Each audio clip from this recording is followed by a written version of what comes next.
ഒരു ഭാരത സർക്കാർ ഉൽപ്പന്നം എന്ന സിനിമയുടെ പേര് മാറ്റണമെന്ന സെൻസർ ബോർഡിന്റെ നിർദ്ദേശത്തിനെതിരെ പ്രതിഷേധവുമായി സിനിമാ താരങ്ങളും അണിയറ പ്രവർത്തകരും. റോഡ് അരികിൽ സ്ഥാപിച്ച പോസ്റ്ററിൽ നിന്നും ഭാരത് എന്ന വാക്ക് കറുത്ത പേപ്പർ വെച്ച് മറച്ചാണ് പ്രതിഷേധം. സിനിമയുടെ പേരിൽ നിന്നും ഭാരത് എന്ന വാക്ക് മാറ്റണമെന്നായിരുന്നു സെൻസർ ബോർഡിന്റെ നിർദ്ദേശം.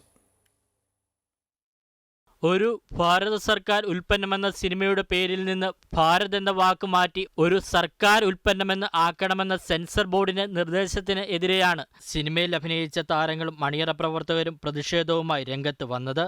സിനിമാ പോസ്റ്ററിൽ ഭാരത് എന്ന വാക്കിന് മുകളിൽ കറുത്ത പേപ്പർ ഒട്ടിച്ചായിരുന്നു പ്രതിഷേധം. രാഷ്ട്രീയപരമായ ഒന്നും സിനിമയിലില്ലെന്നും പിന്നെ എന്തിന് സെൻസർ ബോർഡ് ഇങ്ങനെയൊരു നിർദ്ദേശം നൽകിയതെന്ന് അറിയില്ലെന്ന് സിനിമയിൽ പ്രധാന വേഷം കൈകാര്യം ചെയ്യുന്ന സംവിധായകൻ ലാൽ ജോസ് പറഞ്ഞു. ഒരു ഭാരത സർക്കാർ ഉൽപ്പന്നം ഒരു സർക്കാർ ഉൽപ്പന്നമായിട്ട് മാറുകയാണ്.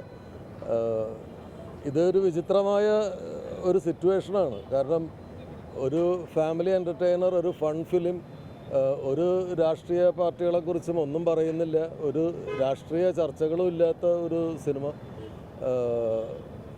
അതിൻ്റെ കഥയ്ക്ക് ഏറ്റവും ചേർന്ന ഒരു പേര് റിലീസാവുന്നതിൻ്റെ ഒരാഴ്ച മുമ്പ് അതിൻ്റെ പേര് മാറ്റണം എന്ന് പറയുന്നത് ഒരു യുക്തിക്ക് നിരക്കാത്തതാണ്. നവാഗതനായ TV രഞ്ജിത്ത് സംവിധാനം ചെയ്ത ചിത്രമാണ് ഒരു ഭാരത് സർക്കാർ ഉൽപ്പന്നം. നായകൻ സുവീഷ് സുബി, നായിക ഷെല്ലി, സംവിധായകൻ TV രഞ്ജിത്ത്, ഗൗരി കിഷോർ, ലാൽ ജോസ് എന്നിവരാണ് പേര് മറച്ചുള്ള പ്രതിഷേധത്തിന് നേതൃത്വം നൽകിയത്. അമൃത ന്യൂസ്, കൊച്ചി.